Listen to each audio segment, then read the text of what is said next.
This is an It's Your Break production, so sit back and take a break. Welcome to It's Your Break. Hi, I'm Jonathan Mertz, and coming up in this episode, we talk to the host of the Scandal Water podcast, Ashley Raymer Brown and Candy Thomas. And I know what you may be thinking. What's with the name? One thing that has been a very common misconception is our title. Well, we'll find out about the misconception coming up later in this episode. However, sometimes when you decide to record on location, you forget you're on location. And you say things like this. One last thing before I let you walk out the door. It's my house. Yes, I would be the one walking out. One last thing before I let you walk out the door. Don't let the door hit you on the way out.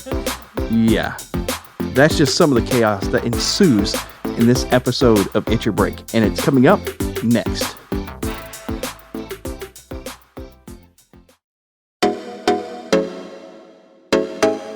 Well, Ashley Raymer Brown and Candy Thomas, welcome to It's Your Break, and thank you for being on this episode. Oh, thanks for having us. Yes, thank you. So, it's very interesting because we've actually tried to record this podcast once before.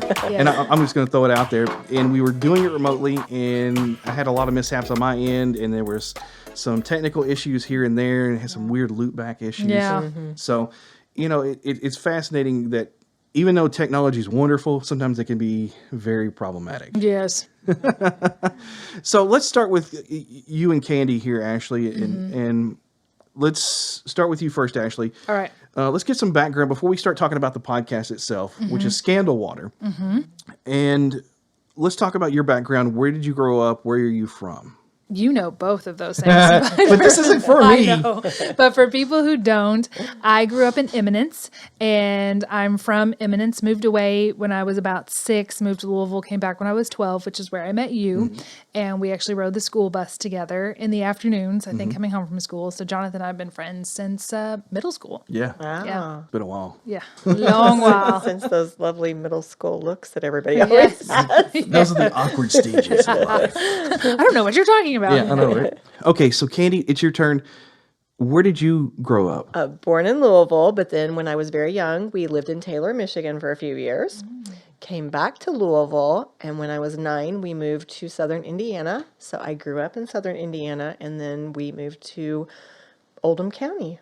About the time that I went off to college, actually, my mom moved there. So is it true what they say about Indiana? How smart we are? The birds fly upside down. What? Because it ain't worth crapping on. Oh my God.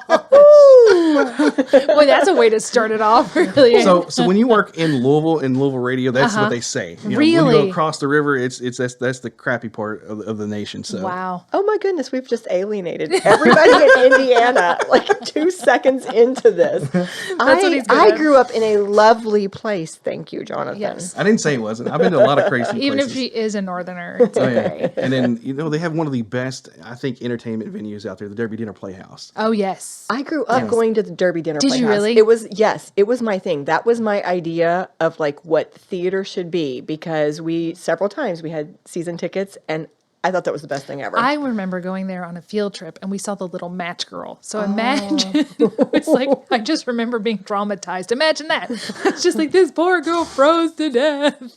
That's what I remember about Derby Dinner. Lots of tears. Yes, it was. Which is fascinating, and it's a great tie-in, too, because that is all about theater, and performing arts, which is technically what your podcast is, correct? it is. So how did y'all come up with the name Scandal Water? One thing that has been a very common misconception is our title. A lot of people, because it's Scandal Water and then there's a colon, the subtitle is Peculiar Stories of the Stage, Screen, and Everything in Between. And so a lot of people think that we are either about scandals or that we are about True crime. True crime. That's another one. But in all honesty, do you want to explain? You're the one who found the Scandal Water connection. When Candy and I were trying to find a name for our podcast that was entertainment based, absolutely everything else was taken. So we had lovely ideas, and what we would do is go to the web and type in www.whatever name we're looking for.com. Everything was taken. So we thought, what can we do? And I was actually sitting in my chiropractic's office, and I was looking up phrases from the 18th century. That's how bad it had gotten. And I came across the phrase Scandal Water, and it made me stop. I scrolled past it and I came back to it. I was like, this is interesting because it was the phrase used for afternoon tea. where women would sit down and they would drink their tea and they would gossip or talk to each other or just share news from the day. And they ended up calling tea scandal water. And kids today call gossip, entertainment, news, tea. They say, what's the tea? Do you spill some tea? And I thought, Candy, it's all coming back. It's all things, everything old is new again. And I thought, what if we called it scandal water, which is the old term for just exactly what we're doing. We're talking about news and some gossip, but like she said, it's edutainment. It's just two women spilling the tea about these interesting stories. About interesting stories of related entertainment. to entertainment. Mm-hmm. That's it.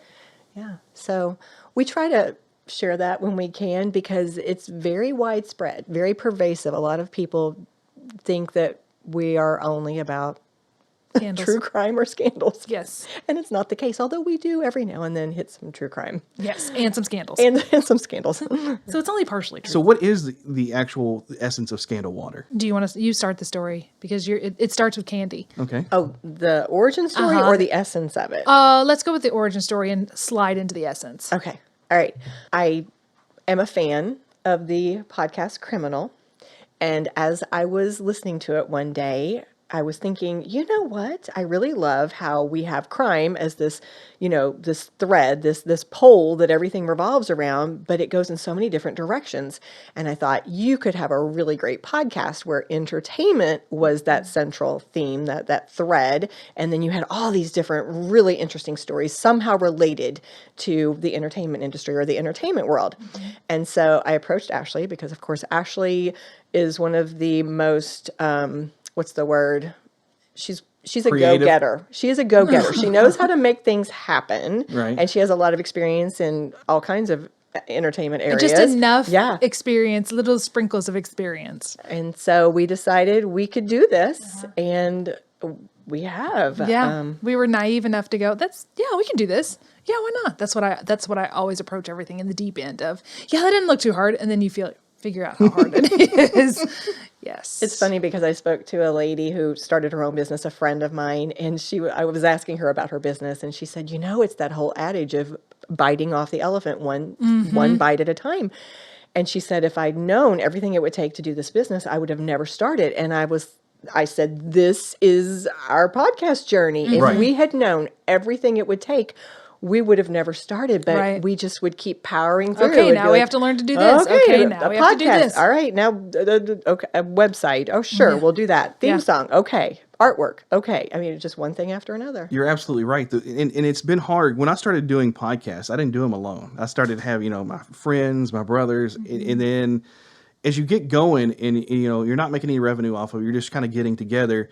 And life changes. Sometimes you can't always keep that mesh going, but it's one of those things that you got to just think about. Okay, what's more important? Do you want to keep doing this, getting messages out? For me, podcasting has always been just an outlet for me. Sure. It's been because with a person that's like me, that's ADHD, and I have to have that creativity to really get my neurodivergent self into gear, and so. It's been an outlet, and that's why I keep doing it, Yeah, it's fun. And they get hyper fixated on it. My wife gets mad at me because I will get hyper focused. Oh, yes. And that's all I can think about. And she'll say, da, da, da, da, da, and I'll answer her back about this. And then 15 minutes later, you remember what I said? I said, no, I didn't. No, I don't. Yeah, I remember, because I get so hyper focused that even though they're saying stuff, my brain says, toss it. Yeah. But that's why it's been, I've never stopped doing it because I get fulfillment out of it. Yeah. And I don't know if that's what you guys are feeling from this show, because when I listen to the episodes, I hear how detailed they are, how much content goes in it. And that's thanks to her. Yeah. But, and we'll get on that in just a second, but you can hear some great podcasts out there. They don't do all that. They just talk the BS. And it's just about the people more than anything. Yeah, it's the personalities. Yeah. A long time ago, a person that distributed our first film, he told me, it was great advice. He said, people don't follow projects, they follow people. You don't go see, for example, Top Gun. You're not going to go see Top Gun. You're going to see a Tom Cruise movie. you're following Tom Cruise. Top Gun happens to be this fantastic film, but they're going to see him because he's the one selling the movie. So he always said they follow the personality, they follow the people. So you need to make sure your personality is interesting enough that they'll follow you wherever. There's other podcasters I listen to, they could read the phone book and I would be interested in what they were talking about. That is so true. Go ahead. I was to piggyback on what you just said. Another, I think, important point that Ashley and I have talked about before is we interviewed some time ago Tommy Dew. He's a tour guide in South Carolina, Charleston, and he called what he did edutainment. And we latched onto that because we said that's what we're doing. Yeah. We focus on entertaining you with these stories that we hope are very interesting, but we also want to educate you about them. We hope that you leave taking away some information or some insights that you didn't have coming into it, because these are really, the things that we touch on are very popular, well-known, lots of pop culture things, but we hope that you get to hear some interesting information that you didn't already know, and then we do weigh in at the end, but we try to label it. We try to say, okay, here's where we're going into our armchair. Here's where we're just talking off the top of our heads and giving our opinions. Take it for what it's worth. But we really try to set aside, this is the part where we tried to be evidence-based, and we really tried to do some good research and come from a credible place. It's interesting that, he had that philosophy, but that's been Disney's philosophy for a Edutainment? Yes, it's a very long time, especially in the parks, more so than anything. And they learned to do that so much in the parks that they started reaching out to teachers way back in the 80s. And I remember teachers from Eminence going on the trips to Disney World to learn to do that. And if you remember, some of our older teachers had this knack of being able to tell stories and stuff. I don't know if you had Mr. Davenport. Davenport was an excellent storyteller. As a matter of fact, he was such a interesting person that he said 3 to 4 1,000-page novels a week. What? So he learned to speed read. Oh. And retain it? I'm interested in that. I would like to learn how to speed read. He did all this while he was in college. His whole goal was trying to avoid the Vietnam War. Oh. And because he's like, this is an unnecessary war. I don't want to be a part of it. But as long as you're in school and you're in the school, he was doing it. But he's like, well, the war's kind of teetering off. I'm going to pull out of college. As soon as he pulled out of college, they grabbed his name. Off he went. And he did. And he didn't have, just everyday Joe kind of situation. Because of his educational background, he got to go into different parts that can do it. And he worked on the communications and stuff like that. Yeah. But, that's where he learned to do all this stuff, because he was like, I need to be able to really try to get through this. And he was almost close to getting to his doctorate and just teetered out. But so close. Yeah. So he was actually my golf coach too. And Woody Davenport was. And, it was just one of those things that when you go through and you think and you see how much people put into it, but when these guys would tell you a story, you would remember how he did it. The way they told it. Because he taught history. Yes. So, and he always made the stories kind of come alive. Right. Or he put some type of personal connection into it. And he would even teach outside of the curriculum and teach history about Henry County, Kentucky, where we grew up. I don't remember that, but I believe you. He would do some stuff like that. And he would take us on field trips around Henry County and stuff like that. When the flood hit, real big flood hit, the junior year, would have been your junior year. Okay. But I don't think you didn't finish. I didn't think you were. I was homeschooled by then. Yeah, you were homeschooled by then. The big flood came through, and they actually went out and did a big cleanup. Around Lockport, Kentucky, and all that stuff. And he was actually telling them along the way all these historical things. Yeah. Which, editorial comment, but how nice to appreciate the history around you and the place where you live, and to, to give back something. That sounds like a really cool thing that he did. But, that's what I was getting at. Some of these older teachers really knew how to do it. It seems today we don't focus as much on that. On the storytelling. Let's get the numbers, let's get in and out, let's get this curriculum, because all, hey, here's what we have to teach. We can't, deviate from this. Now we're going to stick to a script, and then we're not going to do anything else. And I've seen it, and it's not everywhere, but I've seen it in many, many school systems. And I don't know if you had that type of situation where you were at in schools or not.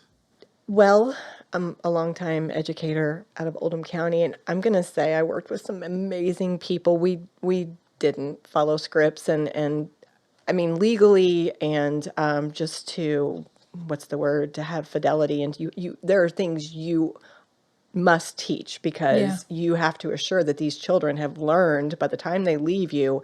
They need to have been taught certain things, and the only way you can do that is to have some type of a curriculum. But I agree with you. The master teachers, They relate to kids. They find the kids' interests. They go and they build and develop it outside of just these certain, standards on a document. So your point is very valid. And I wanted to touch that because that goes into what I'm going to talk about next is you see these things and you listen to how the show's developed. And there's that sense that I get from you as an educator as you're kind of looks like putting these pieces together. And I want to go through, how do you put all of these shows together? What is your process to coming up with the ideas to actually putting the shows together? Well, Ashley is the one we credit for the idea of having themes because, I'm again, very organized. She wanted to come at it like criminal, where when we first recorded the first year, we just were getting together and recording and kind of getting our feet wet and seeing how we wanted to do it. And right before we launched, I was like, Candy, what if we did themes? Because I just I cannot help myself but putting things together. So it really helped my sense of whatever ADHD or whatever. I was like, I need to see these similar things. So thankfully she was cool with it. But we will decide on a theme. And then early on, I did not know as many of the episodes as I do now because we are deciding the themes together. And before, she was just showing up with the topic and then we sorted them. But we decided on a theme and then when I can surprise Ashley, I like to because it's more fun that way. But obviously, sometimes it just doesn't work. I try to be evidence-based. That's one of my principles is I want everything to be well-researched. I want it to be credible. I hope that I'm as accurate as can be. So that's one of the things that I know I have to do is I have to do a lot of research and I have to come from a place with a lot of different sources, look for corroboration, all of that. But then I also have to have an angle. Like I don't want it to be an encyclopedia or a book report where it's just all this information about a topic thrown on a page. So one of the biggest things that I have to do is when I start pulling in all this research, I will start saying, what's the angle? Where, what are we going to specifically focus on? And then I start building out from there. And then she comes to recording day. And if I know the topic, I do not do as much research as she does. She may say, for example, Jaws. When we did Jaws, I watched the film Jaws and I found a couple things online, but that was the extent of it. So she came with the whole research based and I came as the audience and I react to what she presents as the audience would. So I make sure to, if there's a question that is pertinent, I'll insert it or I'll ask a clarifying question. Or if there's a joke that I can make about something, I will make that joke just to kind of keep it light a little bit. And then if there's a film, I will at some point give my input on the film. But that's pretty well my input while we're recording, wouldn't you say? Although it's impressive how much she knows about every topic. Like I said, just enough to be dangerous. And usually I will come at it. She comes at it evidence-based and factual. And here's my sources. And I'm like, I think I heard one place this. I'm not sure if it's right or not. But there was a rumor about 17 years ago and I heard this. So I'm more of the person's like, I think I know, but I'm not sure. But I make sure to say that, that I'm coming at it just guessing. Lots of guessing. Yeah, Ashley's a know-it-all. No. But it's funny. Like the Jaws, what part of the theme was that? Jaws and Jurassic, Steven Spielberg's summer blockbusters. Okay. So one thing I would do is maybe even do a part 2 or talk about something else, but do it during Shark Week. And then you can do Sharknado and then all the other things that would tie in with any type of shark movie. The Megalodon, which I think it was the Meg, I think is the name of it. Jason Statham. I saw that. So I mean, you could actually start tying all those in. You could, during Shark Week and make sure that it's released during that time or even like a bonus episode at that time, Well, we already have an after bite planned because found this amazing information about this series of shark attacks that happened with this one shark back in, I want to say 1916. And that's part of what inspired Peter Benchley to write Jaws. And I could not believe it. When I was reading it, it was one incident after another. And it'll be fascinating. So your idea, it works. And another thing I was thinking of, because she has to know a topic, One thing I thought about was like a 6 Degrees of Kevin Bacon. Okay, so you could just pick anything you want to at a random, but figure out a way at the end of the series to get back to Kevin Bacon, or get back to the topic itself. Right, Yeah. right. You know, We could probably do a 6 degrees of the Chicago World's Fair or Chicago itself, because there's Right. so many topics we talk Isn't about that that funny? tie back to Chicago. Interesting. Yeah. But so things like that. So if you start running out of ideas, those are always little, nuances you could always come up with. We used to work off. I was like, because the 6 Degrees of Kevin Bacon is just so wild, and it's just so interesting that you have so many hops that you can get there. And so, What's funny though is, again, I originally wanted to just go wherever, but and we even started, actually, we brainstormed. Remember, we had a list of something Yes. like we both opened this Google Doc and we Yes. just started typing, and we had Yes. something like 100 ideas listed. Yeah. But because of going to the theme, it has pushed us into ideas that we would have never Yeah. come up with otherwise. Yeah, a little bit off the beaten path. You've got all the normal ideas. Like we were just talking about, at some point we're going to cover Elvis. But I told her, I feel like you can, what did I call him? The icon, the dynamic icons per year, because we've already done Marilyn. So you don't want to do Marilyn and Elvis and James Dean and get all those people, the expected people. Right. You want to pepper it with maybe not so well known stars or off the beaten path. Or because we went with May I Help You in Right. May, we ended up covering ASMR, HGTV, hoarders, and Jackson Galaxy. all these different things that we would have never, I don't think, just off the top of our heads said, let's do something on HGTV. Right. yeah. Well, with May alone, if you think about it, you have so many different options now, because there's so many things going on during May. Mayday. May Day. You could do May the 4th. May the 4th be with you. So you could actually do the May the Force be with you, because you can entire the entire month.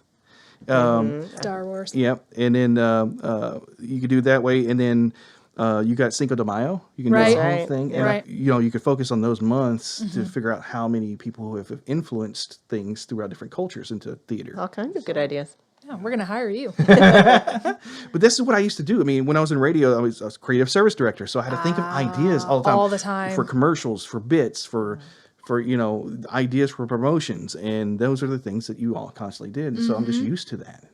That's the way your brain works. It is. So going back in from once you finished here from your stuff, as I'm going to transition back into here very badly with my ADD. So you got your research, it goes off. She does some semi-research. Now, once you got that together, what's the next step that you all take for your podcast? Next step is that's when I take over. Okay. So I'll take the audio file, I'll take it in there, I'll edit it down, try to tighten it up, take out all the spaces or pauses or start overs, that kind of stuff. I'll put the theme song, any commercials that we have, the end credits, and upload it. But Candy writes the summary, since she's the one that kind of wrote the episode. She writes the summary and comes up with the titles, or sometimes we'll do the titles together and upload it to Podbean. And she does the sources, but then I'll put the show notes on our website. And then she does our TikTok, and we kind of split the social media. And something that probably our listeners might not expect is how much time it takes for all of those pieces. Even something as simple as, before Ashley uploads it, she'll send it to me and I'll listen to it. And that's an hour right there, just to listen and say, is this okay? And then if we change something, then I might listen to it again. And, and she's, the hours into editing, we could go back and forth, but that was a surprise. That was a surprise. Creating TikTok videos. Whoever thought how long it would take to create a TikTok video? The amount of production you guys are putting into it is awesome for your TikTok videos, and then again, that's all her. And posting it on Instagram too. But one thing too is, like, don't worry about if you can't always find the piece. Sometimes just get on the camera and talk about it. Because even a face being very natural. Again, like he was, like my distributor friend was saying, they follow people. Right. And say, hey, look, I don't know about you, but this is a really weird story about a guy, a guy named Jed, Poor mountaineer. Yeah. He barely kept his family fed. If your topic is the Beverly Hillbillies, which you could actually do a lot, because, you had the series and you had the movie on that. But so it actually fall into or there the too. actual people who struck gold and went the there. 49ers or whatever else too. So you can actually go into the gold rush with the 49ers, or you can actually go into the crude oil system and go follow the Bushes and all those people that got But into they're the not oils. very entertaining, are they? Well, it depends on if you talk about the president, hey. All right, doing You your know, impersonations. but it's so don't limit yourself to just one thing. And I have to tell myself that all the time. And sometimes the best thing is just like Woody Davenport said to me, do the KISS method. Keep it simple, stupid. Those are one of the things, especially when we took into quizzes. Make the answers real simple. Don't go too far. Keep it simple, stupid. And those are the things to really keep in mind, because personality will, like she said, will shine more than anything else. And I have to tell myself that all the time, because I'm very technical. I want everything to be right, Precise. yes, and flaw is part of humanity. If you look at some of the most iconic art pieces out there, most people thought they were trash at one point, and now they're the biggest things. Even some of the artists did not like that piece, but yet they're the most famous pieces. You hear artists sing songs all day thinking it's trash, and didn't like the song, didn't like it when they recorded it, and it's their Then it number one becomes hit. Number one. Everything's so unpredictable. It That's something is. we've talked about so much, because I could do a TikTok video, and that's a great reminder to sometimes just make it very informal. But I can do a TikTok video that I think is going to be like Top Gun. Yeah. I thought, oh, this Top Gun video, boy, the views on this one. No, it was like 500-600. Jaws 2, 48,000. Oh yeah. It's like, how? Like, what is it? What's that magic that thing? you never know? So People you like know. sharks are gonna bite you. But then what about Jaws Part 1 that she made? don't It's know. just Part 2. It's just part 2 there. Yeah.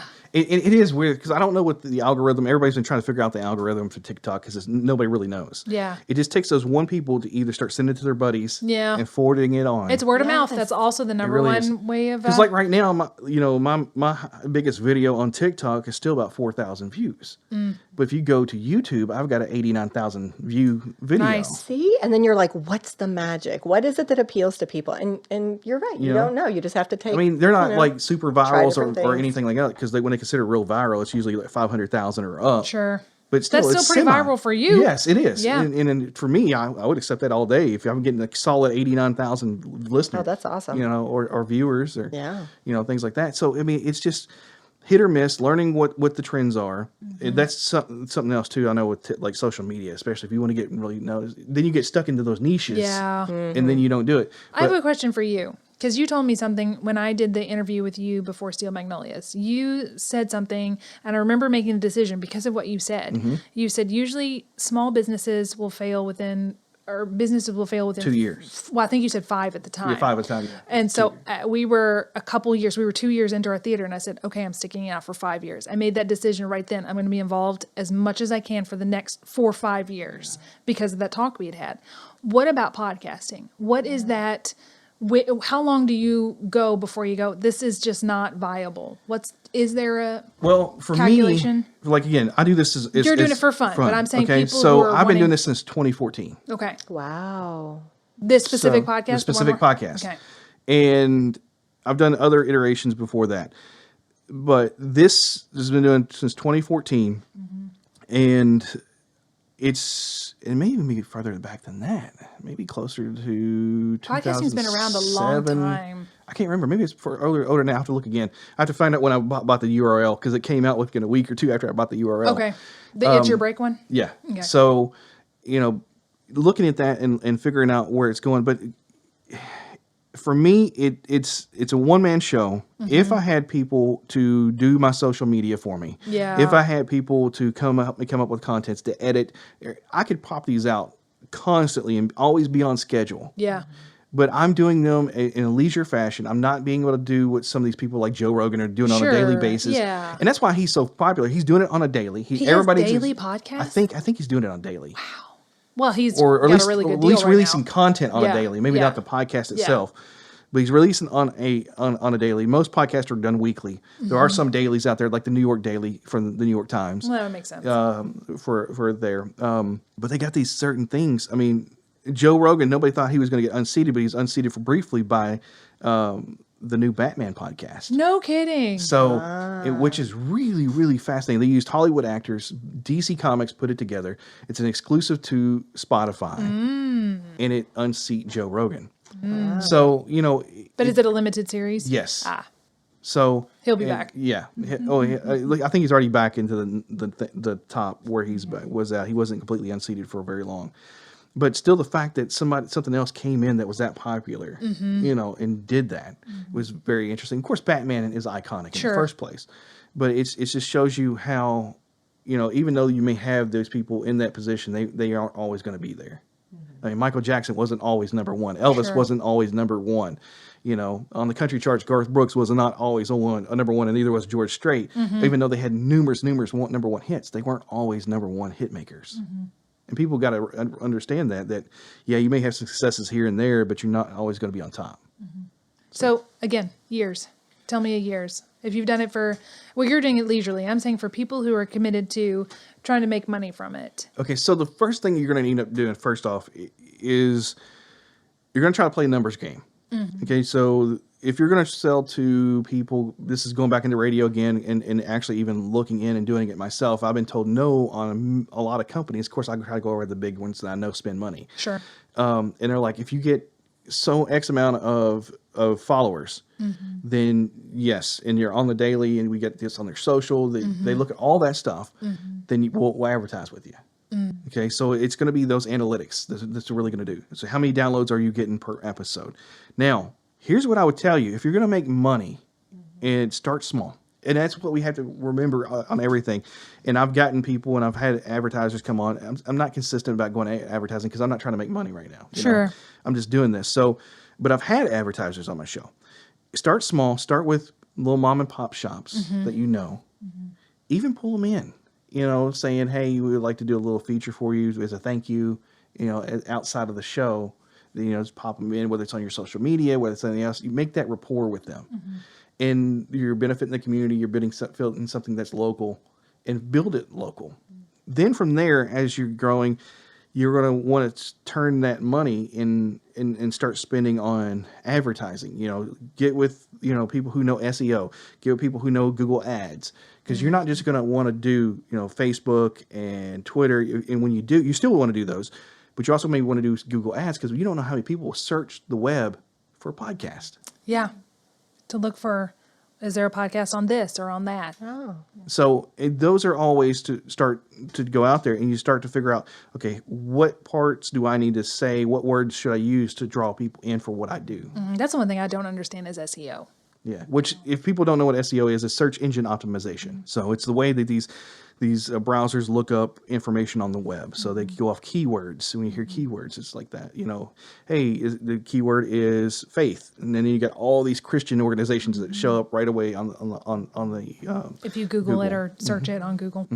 So those are the things you're going to look at. The next thing is, if you're not making the money's not important to you, then that's a totally different story. But if you're in there to make money, think small. Start small. Make something that's going to at least balance the budget for your time. What am I worth? That's what you're going to have to think about. What am I worth? Yeah, she and I have talked about that this year, because before I forget this thought, we talked about the first year, we were just running at it, just hitting it and running at it. And our personal lives were kind of suffering because we were not able to find that work, family, friend balance, because we are a weekly podcast. And even though we banked a lot of the episodes early on, when it got to the point where now these episodes are not banked, which we had only banked about 10. So, we were just getting together every once in a while to record. But once it started happening, we're like, oh, we got to figure out something to do for season 2 where we can find that work life friend balance, or we're going to get burned out really fast. Right. And that's the other thing too. And then when you come in and you do those shows, or you may have people fill in for you, and don't even be afraid to have that happen, especially when you got multiple people. She may still have some research done, or she may have somebody come in that can fill in, that can do that research role, or you could do something else that, if you're critical, then again, you may revamp yourself, because It's Your Break has been revamped 6 times now. Really? Yeah. So it still kind of idolizes on, or not idolizes, but kind of revolves around the same theory. It's a place to get out and just get away from things. And the way I envisioned it, and hopefully I can still get to the stage, but this is me getting my ducks in a row, figuring out a way that I can spend more time to really focus on it and get other people involved. And that's what my next goal in my next 2 years is, to really evolve this. And if it takes me selling it off to get it evolved, I will do that.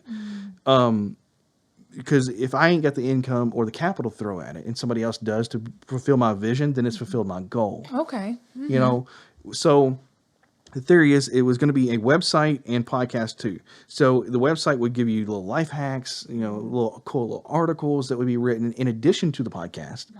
So, but it's not there, you know, and even the podcasts themselves, I'm barely even writing anything to go along with them. I write a little bit here or there when I should be really, when I'm watching now, when I look people, if you go like to Nerdist or go to the NPR or go to anywhere that has a podcast, they write an article To accompany the thing. And usually it's either the transcript Yeah, a lot of places do transcripts. of the podcast or it's very detailed information about the podcast. And the reason they do that is because of SEO. Search engine. Yeah. And they that look makes for sense. certain words and phrases. And if you've got a lot of content to search through, it raises you up on the charts. Gotcha. I was making an inference, I'm probably wrong. Can you not get the transcript generated for you? Is there not something on a... There is software that does that. Okay, I figured. Yes, I figured there's software that does you it, but know, it's not free usually. There are some AIs out there. You got to try to find them, but people keep buying them up so fast to keep from people using them for free. These tech companies don't want you getting that technology for free, so they buy when it gets out there. It's out there for a short period, and then boom, It's gone. it's gone. Okay. So doesn't mean it's still not out there. But there's services like when I was doing Riverside FM for our first interview, they actually have a transcription option in one of their packages that you, when you record on their platform, it'll transcribe the what's being said. Got it. And then once that's done, it'll send it out to you, and then you can edit the transcription. To clean it up. Yeah. Nice. But yeah, the AIs are nice, but it still will need somebody to listen to and Yeah. clear it up. And of course, with somebody with an education, in a degree in education and English at that, you can be a grammar Nazi and go through and clean it up just fine. We don't say Nazi. A grammar Führer. That's worse. You're not doing it. Here's a shovel. Just go a little deeper. But you know, it is, and I struggle with that. So I always, when I get to that point, Grammar, I'll me be too. handing it off. Yeah. Well, mainly because with ADD, you omit so many things. Yeah, I've noticed that sometimes I won't even finish the end of a word. I leave the last letter off because in my mind I've already written it and You've moved on. I've moved on. Yeah. Or I don't punctuate. I don't dot my I's. I'm just like zooming through. You're about speed. So to get back to actually answering your question, Yes. because I get off track. Well, I was trying, but Yeah, in theory, it depends on the person Sure. and the company. But ultimately, I would say if you're really going to go hard at it, 2 to 3 years. If you have nothing, You should start to see something. If you have nothing, if you're beating on the doors. But this is the thing. Even when I was doing a lot more voice auditions and things like that, they said be prepared to be told no. 90 to 95% of the time. They said even maybe higher than that. Maybe 95 to 98% of the time. But it's going to be those last little percent that pays. what's this everything reminding off. you of? Rudy. Oh, I'm serious. okay, we can do that. Yeah. Our last episode, which should come out by the time you post this, was on Rudy. And what we noticed from Rudy's life story, and we talked about this, is 95% of his life and of the film is him being told no and pushing on anyway. And it was that last little 5%, the last 10 minutes of that film was him actually getting to fulfill his goal. But the reason we stick with him and we root for him is because he keeps persevering in the face of all of that. Oh yeah. And I'm just throwing this in here. I love doing this. Like, this is something that I think is so fun. And so it's not like we came into this just to make money. Sure. We've done a full year making a point of weekly releases, 50 some odd episodes, because we wanted to show that we do love it and that this is what we're about and this is who we are, kind of create our identity. But we realized it takes so much time. There are so many other things we're not able to do. So it's more, I think, about, making sure that we can continue, bringing in some income, because right now everything's just gone out. Like Right. we've had to put it out of our pocket to do all the Right, things that right. we've done. So it's more about, in order to be able to sustain this and to keep it going, we just it's a practicality. We have to figure out how to bring some money in. So, Right. Yeah. And the thing that we'll tell each other, I can't believe we get to do this. Like, in what other world could you admire someone and then contact them and ask to interview them? And they're like, sure, we can talk. And you get to talk to these people that you watch or admire, or just like Tommy Do, for example. I'd taken his tour several times. The last time I just happened to mention, I have a podcast. Would you ever like to be on it? And he's like, sure. I mean, he's our number one download right now. And I love this guy, and I love what he's doing, and he's taught us so much about how to be entertaining and educational. And in what other world? Or Cheryl Allison, Or we did a two-parter where we really called a lot of information from a book called The Yes. Girls of Murder City, written by Yes. Douglas Perry. Reached out to him and asked him if he would be interested in doing an interview, and he said, sure, but you guys did such a great job of covering that book. How about we talk about My my second book. follow-up book, which was on Elliot Ness. We're beyond excited. Yeah. I mean, that. how does that happen? You just get to do this stuff. Well, the other thing too is you got to go into my caveat, which I don't focus on topics, on just themed topics. I focus on topics. I find out whatever's doing me. I'm actually trying to in this iteration of the season of Itch Your Break. I've actually kind of two kind of ongoing things. One is local, which why I'm doing this podcast. Right. And then the other one's going to be kind of like a mental things that's coming out. Me and my wife are still developing a bunch of these podcasts. It's going to kind of be me and her kind of doing a rad robin. We're hoping to get other couples involved. That's and, interesting. things and talk about just life and relationships. But it's not going to be the ongoing theme. It's just going to be a little bit here and there. Kind of like a season. Right. Exactly. So, and that's what I have to kind of think about. But the thing is, when you're going through, and I am trying to find people and even therapists that are all over social media, even reaching out to the colleges, reaching out to doctors' offices. Trying to find people to interview. Nobody. Why is that, do you think? Nobody.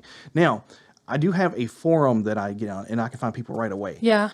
They're hit or miss Yeah. on the people I get. But I get responses, but I didn't want to go there. I wanted to go with people that I know are a little bit more credible in these fields and do a little bit of research and say who's being talked about. I find the ones that have the TED Talks. I find the ones, yeah. Things like that. And I've gotten very pleasant responses for some of them. And a lot of them are like where they're in a big projects throughout the year. They can't be, they're not going to be available, which was one of the most recent ones I hit that had a no on. A lady that I was reaching out who was a psychologist and is actually developing a TV series right now. Oh, cool. I didn't know that at the time. But, when you see that they all have been at TED Talks and they're like, oh, they got recognition because their TED Talk got, hit. But, as you see these things, but even in interviews, I've been told no. Local businesses, I try to focus on local businesses around here. And I don't know how many times I've been told no by just local businesses. Interesting. That I just want to say, hey, I want to get out. I'm not charging you anything. I'm not putting anything out there. I just want you. Do you think they're afraid of it? So when you look back, even though these people are in certain fields, especially psychology, they're in there because of trauma they've experienced themselves. So that's why a lot of people get in psychology is because of personal trauma, to understand themselves and others. Usually it's a loved one. They don't usually look at themselves first. They look at the ones that have had the problems, whether it's their mother being abused, whether it's their alcoholic father, trying to really understand those, brother with schizophrenia, so it's those situations that lead them into that field Okay. more so than any other field. But when you look at, people wanting to talk about, and you're just forcing them to get out there and talk, people are afraid to talk because that's the number one fear is Public speaking. public speaking. Well, this Even isn't if really we're public. behind- If this was live, I'd be a lot more afraid. But I know that I can tell you, hey, cut that out. Right. And it's okay. It's okay, yeah. Yeah. But we're not doing a Facebook Live. Wouldn't you be more nervous? Right. Well, actually, remember I messed up a little bit ago, but I didn't know if we were able to cut things out. So it did make me a little more nervous Yeah. thinking about that. But yeah, and that's another thing too that's fun. If you get an audience built up, start doing Facebook Lives with your recordings or right before your recordings, and start going over the process. Ugh. That would be fearful to me. I started a Facebook group where I'm starting these discussions, and I need to Yeah. start really, because of situations in my personal life, I haven't really been focused on that. But in now, with this podcast and everything else, that's what I'm going to do is start really focusing on the whole. So it sounds like you're revamping and trying to really focus on it and get it where you want it to be. It's exactly it. And so don't be afraid to evolve. One of the things as humans we hate is change. And because when we're forced into change, it's not as it's hard. But you know, I tell people all the time, I said, no matter what you do in life, you're going to change. You're going to get old, you know, you're not going to look the same as you did when you're younger. You're not going to do all this other stuff. I said, you're always going to have that change, but it's an expected change we all know we're going to go through. Now, some people don't take it as graceful as others. Some people don't age as well as others. But You're saying a lot of things, Jonathan. I am. It's a fact of life, though. It just happens, and we have to realize this, and we have to learn to adapt. So the most creative people in history, and I don't care where you're at, were the ones that had the most struggle. Well, yeah, Oh, I hear agree you with that. I hear you totally there. agree with that. Yeah, we're gonna be so famous, Candy. The struggle is so strong. But one of the things that I love to do, and that kind of encourages me to revamp and rethink everything, is listening to Guy Raz and his podcast, How I Built This. Okay. He's from NPR, and his whole series is basically going and talking to entrepreneurs and hearing their story of how they made their business successful. And the common theme you'll hear is failure. Again, Rudy. yeah. All the way. Yeah, so many stories. And they'll start out in one business, it fails. Start another business, it fails. Start another business, it fails, and eventually get to the one That they're meant to be in. You know, it's like I didn't even realize that Dippin' Dots. Are y'all familiar with Dippin' Dots? Yes. Did you know it started here in Kentucky? I did not. No. Nicholasville. Interesting. Yeah, and then the guy went to Opryland to start selling it there, and that's where his first little venue was that actually said yes to him. Nice. And then he went over to Pigeon Forge in Gatlinburg and exploded. Oh yeah, I bet it would. Lots of tourists. That was And because perfect place. because Opryland, the resort, the theme park and stuff crashed. You know, you just got the Opryland Hotel that's there now, and Dollywood probably took over, right? It did, yeah. So Dollywood came in, and she revamped all Pigeon Forge too. But you know, it really just took over there, and then became a national icon. You see them in museums everywhere. It's usually where they sell them because it's made with nitrogen. It's really cool. That's how they get the little balls. It is very cool.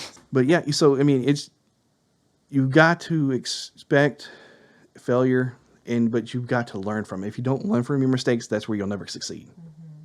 And you got to learn to adapt. And that's the thing I've learned. I was like, okay, so it doesn't work out this way. Go on.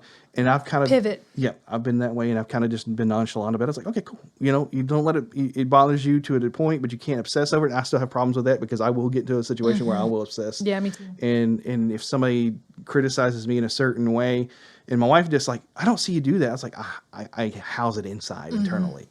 But there's other times that she'll see it where he's like, don't worry about it. It'll be all right. It'll be all right. It'll be all right. Because it's just out. Like, there's no way keeping it in it. One of the things that when we wanted to start this, one of the things we did is we went to very popular podcasts that both of us admired, and we read the reviews and we looked at the negative reviews, and we thought, if these people are going to get negative reviews, we have to be ready for this. Right. Yes. And that was one of the things I was going to start talking about too, is once you put yourself out there, Yeah. it's going to come. Yeah, it and will. it for some people, podcasting is therapeutic for them. It's a way to get out their story and things like that.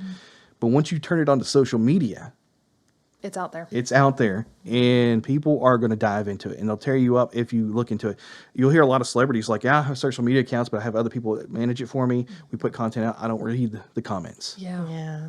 For their own mental health, I Yep, imagine. it's exactly right. I mean, you have people who are like Demi Lovato that got really wrapped up in that stuff, and that's what set her into her latest tailspin of her drug addiction that almost Well, killed her. I think Tom Holland just said he got off social media because he was reading comments about things, and he said he couldn't. He just said, I need to step away from it. It was too hard. But it is what it is. So what I'm saying is, don't be afraid to adapt, and that's the advice that I would give you. Don't be afraid to adapt, and give it a good 2-3 years to really push outside of that. And I think that's it's a great advice. I mean, adaptivity is such an important thing, but it makes me think of another conversation that we've had over the years. In fact, we've had it as we've been going through several podcasts, is people who lose their clarity around who they are and where they're headed.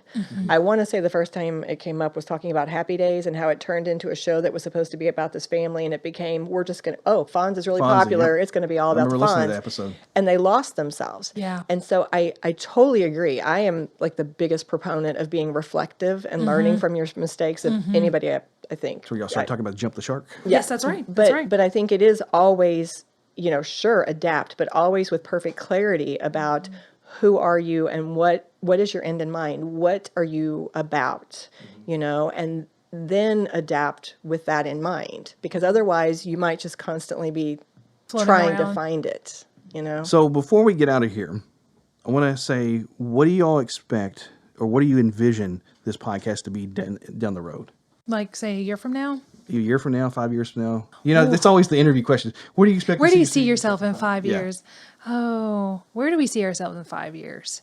I would love for us to be able to travel places and do on-site podcasting. We've talked about wanting to take field trips for our next season. We're going to test those out starting tomorrow. We're going to go on a field trip and try to kind of podcast more off the cuff, like you were talking about, more our personalities, letting people see some of the way we are with each other in a less formal, less structured format. I would love for us to be able to afford to travel and to go places, like go on site to Biltmore and talk to people at Biltmore, and not just go there and be like, oh, we're just hanging out, but actually go and explore places and talk about the history of buildings or people, and go to people who are interesting and not have to do it over Zoom.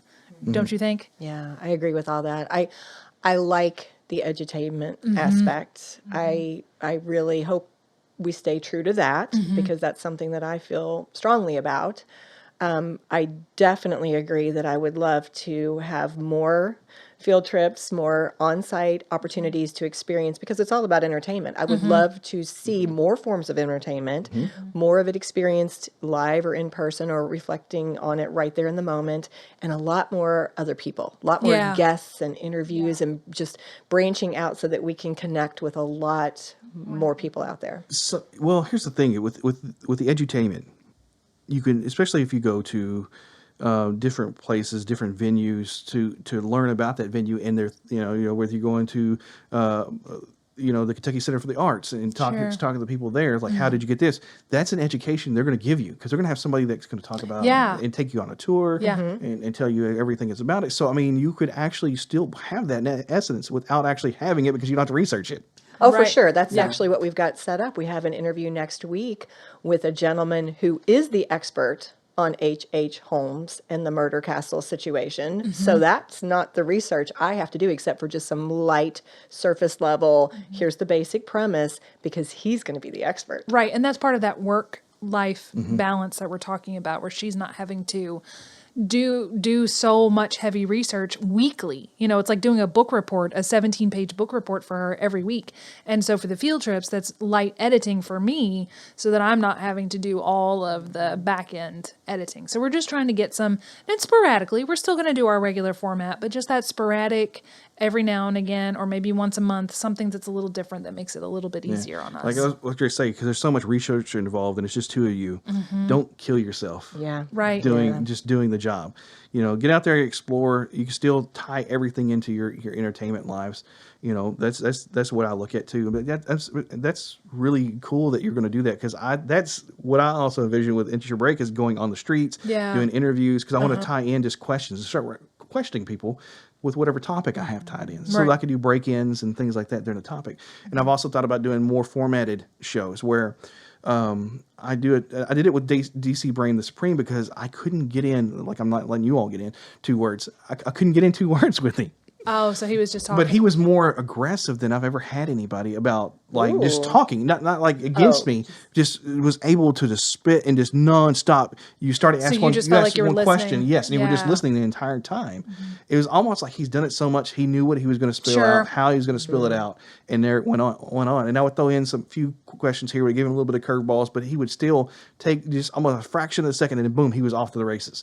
So It was a series of monologues. it was, and with most people I can interact, like you guys, at least you were interacting a little bit, and you're being patient with me talking. But It is my show, after all. But anyways, I've said that to Candy before. It's our show. We can do what we want.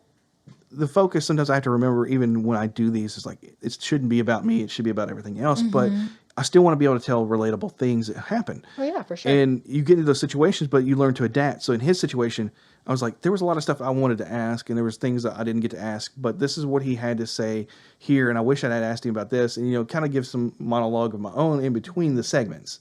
Sure. So kind of the break Commentary. Oh, so after the interview was over, I went back and read it. Yeah, I went back and read it. So if you get a chance, I've actually got the video online for that too, so you can go watch that. Okay.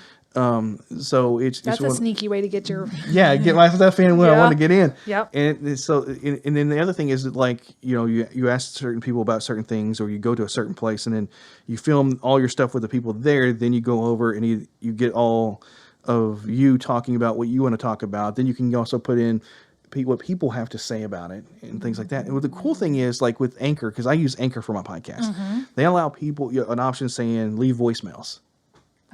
And people can actually call into your podcast using the app and leave messages for your podcast. Like, hey, I really like this show. Here's what I think about it. If you have an upcoming show, you say, here, go on here, leave me your thoughts and comments for that, and we'll add it into the next show. Cool. So those are things to always think about. I mean, there's always options to do multitude of things.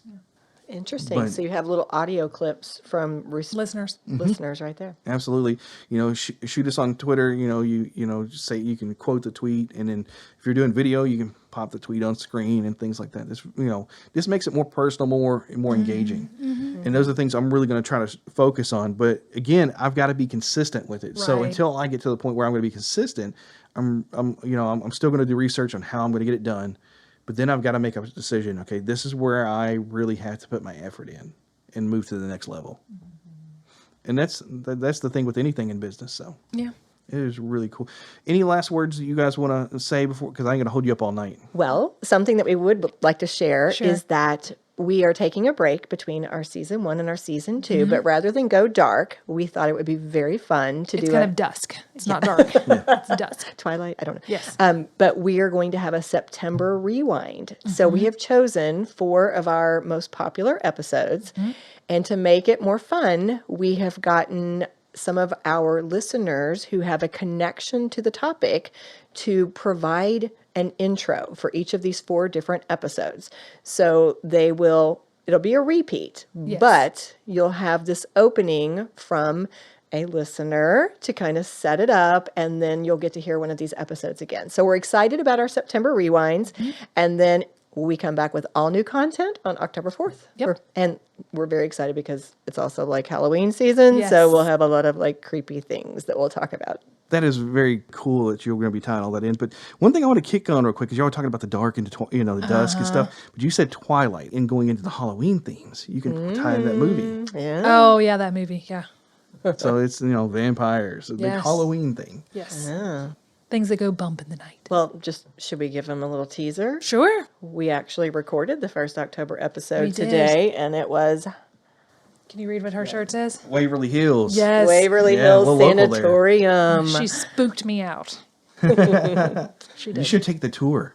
She has. I will Several not. times. I was going to say, you should take the tour. That's what I said. Yeah, he wants to film me taking a tour. No. That would be awesome. Thank you. If you could get a sponsor for that. And Oh, make it's the Freak money. Out Ashley. Yeah. Jonathan, you going to sponsor it? I'll go. There you go. We'll see. We'll start a GoFundMe to see what that happens. Let's spook out Ashley. But yeah, so if people wanted to find out about your website, where do they go? You can find us online, scandalwaterpodcast.com, or we have Facebook, Twitter, Instagram, and Candy's very wonderful TikTok channel, Scandalwater Pod. And we're on all the podcatchers, so if they just put in a little search, Yeah. we'll come up. Yeah. One last thing before I let you walk out the door. It's my house. Yes, I would be the one walking out. One last thing before I let you walk out the Don't door. let the door hit you on the way out. This is going to be the next episode that I'm releasing, because I had some family things come up. I mentioned it earlier. Yeah. But do you realize that you're following behind your husband in the podcast sequence? Oh, Patsy Cline? Yeah. Interesting. was I thought the Matt was in last- between us.